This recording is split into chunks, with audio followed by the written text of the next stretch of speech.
देखते होता हमारे उड़हिया बैठी के पिपरा के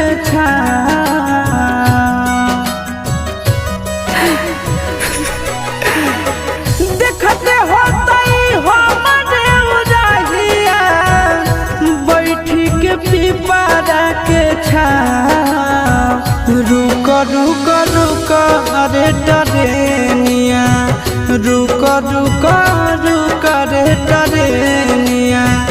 ले ले चल जनुआ के गाँव रुक रुक रुक रे टरेनिया।